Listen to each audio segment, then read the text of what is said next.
This is the Creative Market Free Goods Roundup for week of July 27th, 2015. There are 6 different free goods this week, but they are free this week only. So if you see something you like in the video, just check out the description of this video where I'll place links to each one of these 6 different free items. So first up here is Fabulous Drop Cap. So this file contains both Illustrator, EPS, as well as PDFs of all these different letters. And although I'm inside the PDF right now, I'd actually recommend using the Illustrator file or the EPS file for reasons that I'll explain in just a little bit, because you can get a whole lot more flexibility out of these.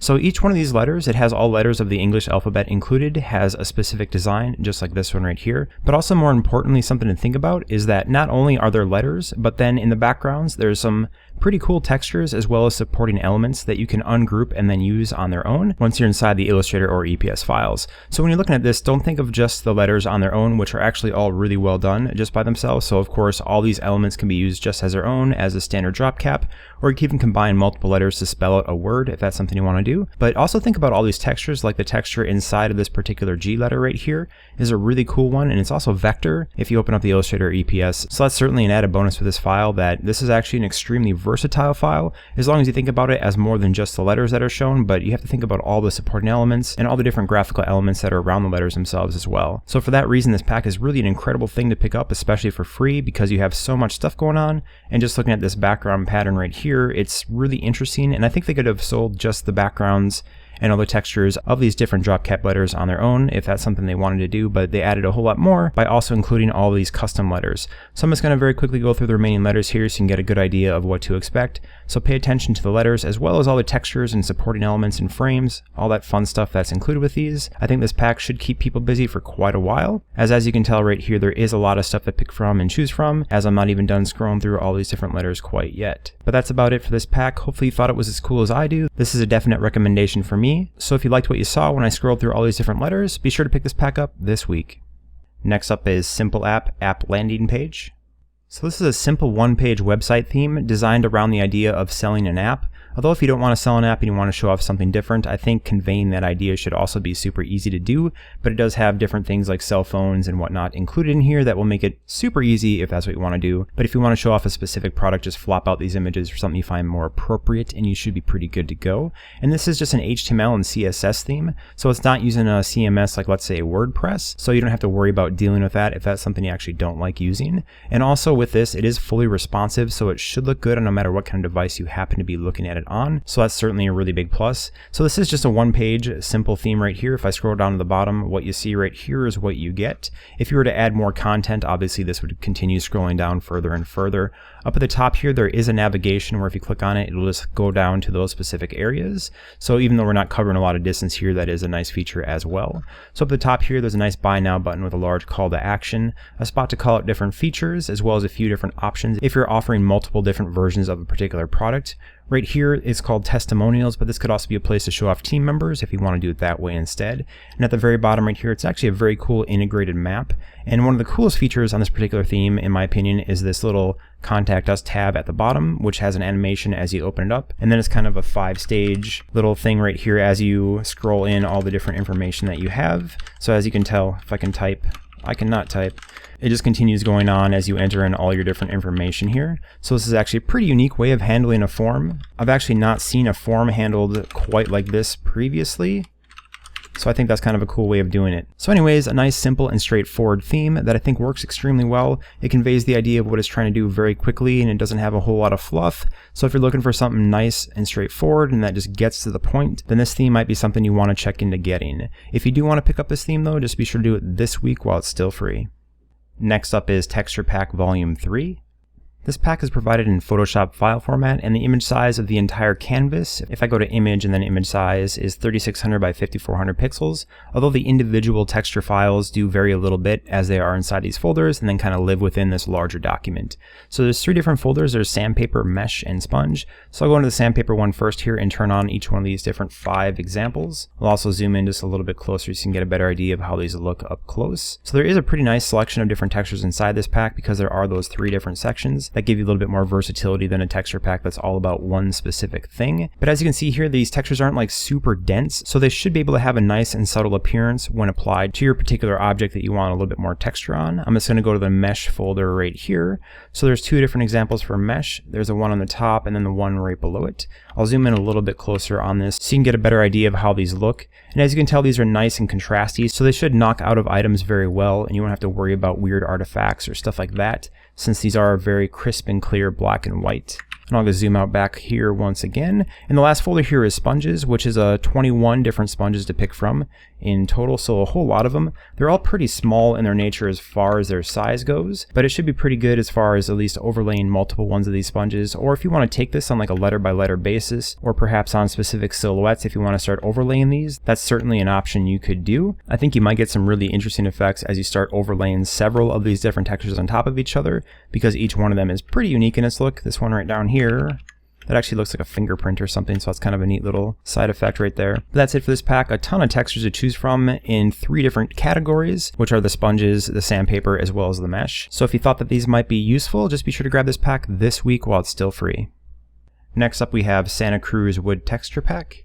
This pack includes 10 different wood textures in TIFF format, so I have them opened up in Photoshop here to show them, and if I go to image size, these are roughly 4600 by 3500 pixels high, so these are plenty big for most print or digital applications. So I'm just going to very quickly go through the 10 different included textures right here, all that are based on different wood textures from the Santa Cruz area of California, and there's a pretty nice selection of different wood types here to pick from, so do keep that in mind when you're thinking about this pack, that there are quite a few different looks here to go in and use, and also the textures on these are pretty nice as well. As I zoom in a little bit closer though, you can tell this is definitely a bitmap. You can tell by the way it handles all these different little black lines as I get in very close right here, and the reason for that is it makes it much more friendly for a program like Illustrator. If you want to drop them in and change the colors, the bitmap allows it to do that quite well. So you can use these in both Photoshop as well as Illustrator to overlay, and they won't have the scalability of a typical vector texture, but they will at least work inside something like Illustrator and allow you to change the colors of them. And then if you wanted to use it with something like screen printing, the screen printer can even set the color of these different wood textures to a specific color that they'll then eliminate from the screens as they print, so it'll be masked out of whatever object you overlay it on top of. So here's the second to last. This is a pretty cool texture right here. There's even some like numbers written on the wood. And here's the final one. And on this final one, I chose to just overlay it onto my logo so you can see how this looks in practice. So I'll just throw on this background and then throw on the layer with my logo. So you can kind of tell that it adds a really nice wooden effect to this particular image. And I think it'd look even better on specific silhouettes or type or stuff like that. So definitely go in there and experiment with all these different textures and kind of see what works best for you. And very quickly, how I ended up doing this, I'll just delete this layer mask real quick, is that there's actually a couple different ways. You can either have your object ready to go inside Photoshop or Illustrator and then bring in the texture and place it over it. And if you do that in something like Photoshop, you can just set the texture to multiply. If I unlock this layer, it'll let me do that. So just change it to multiply, which if I bring it over this blue layer right here and then bring it a little bit lighter, you can see that it works very nicely as a transparency. But there's another way to do it too, in at least Photoshop, where if you have just the texture showing, you can go into channels and then just on the RGB layer, you're fine to do it this way because this is a black and white thing. You can hold down Control on a PC or Command on a Mac and then just click on the RGB layer, which will select this entire texture. And then you can turn this off, and then on your actual object that you want to apply this to, just have that layer selected, and at the bottom here there's a button that looks like a rectangle with a circle in the middle. Just hit that, and that's the quick mask button, which will apply the texture to your item. So it's a super fast way to apply textures to things in Photoshop, and it's just as easy inside Illustrator where you can just drag in that texture, change it to be the color you want, and put it over your item, and you should be pretty good to go. But that's it for this pack. If you liked what you saw, just be sure to grab it this week. Next up is Monogram Pack. So this is a pack of 10 different monogram-based logos, and they include the file formats of Illustrator, EPS, as well as Photoshop. I think you'll get the most use out of the Illustrator or EPS file, as I have the Photoshop opened up here because it's the easiest for me to show quickly without having to load all these different fonts. But the type on the Photoshop file isn't editable, but you can edit it inside Illustrator or another vector program. So just keep that in mind when you're using this. So I'm going to zoom in a little bit closer on these really quickly right here so you can kind of get a better idea of what to expect. I think all these overall are very professional, and when it comes to actually editing the type, for instance, the word Aaron Brooks will be fully editable inside Illustrator or an appropriate program that can support a vector format, but the monogram itself will not be. So you'll probably have to either custom make a monogram or maybe mix and match the different monograms inside this pack to find one that will suit your needs. But all the other typing these, that's supporting elements like the word, bridges, original trademark, the years, all that will be fully editable inside Illustrator. So you should be in a pretty good spot when it comes to making at least most visual changes with this. But I think overall these are extremely professional looking. Sometimes packs like this look a little bit rushed in terms of the execution of all the different logos that are included,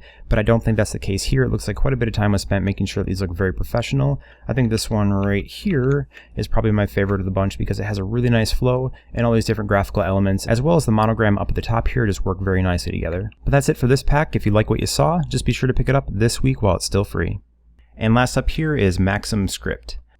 This font is provided in both OpenType as well as a web font formats, and I have it opened up inside Adobe Illustrator here to show it. And as you can tell, it's a script font, and it's a script font with a very brushy, handmade feel to it. So I'll zoom in a little bit closer on these individual letters so you can get a better idea of what to expect when you use this font in actual practice. So if I zoom in on this Y, for example, you can tell that it has a very nice texture on the outside to give it that kind of a handmade, brushstrokey feel. But it's also worth noting too, like these rough edges are, for the most part, relatively smooth. So it looks like they actually spent quite a bit of time making these a little bit more custom, a little bit more professional. Because if they just very quickly vectorize this letter, for example, a lot of these edges would be extremely rough and kind of jaggy and look a little bit out of place.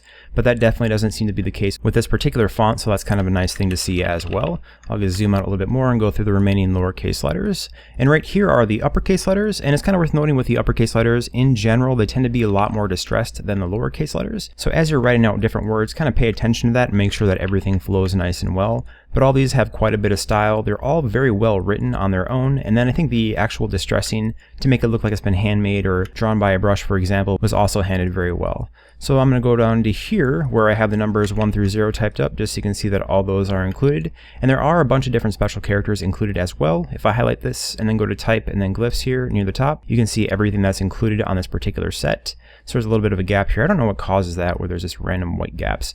But down the bottom here, there's some additional word combinations as well as stuff like the pound sign or the euro. So this is relatively complete in the amount of glyphs that it provides. So right down here, I typed up Free Goods Roundup just so you can see how it looks in a sentence. I think all these letters flow together very nicely, and they also look like they belong together in a family. So I think overall this is working pretty well. You might want to work on some very small details like the combinations of these letters, like this F to the R. There's this little overhang right here that if I was doing this for like a custom piece of type, I might kind of smooth this out a little bit and remove this little overhang just to make it look a little bit more like it was written by hand and it wasn't font that's overlapping. But that's kind of a pretty minor thing to think about, but if you're doing this for a professional client, you might want to think about details like that. But that's it for this font. I think it's pretty darn good, and it pulls off that hand-drawn with a brush kind of feel very nicely. So if you like this font and you think you'll have use for it either now or in the future, just be sure to grab it this week. So that's it for this week's free goods, and do remember they are free this week only. So if you saw something you liked in this video, check out the description where you'll find a link to download it. And as always, if you found this video helpful, please like and favorite, and if you want to see this video every week, please subscribe. This video is released every Monday to let you know it's free this week on Creative Market. Thank you for watching.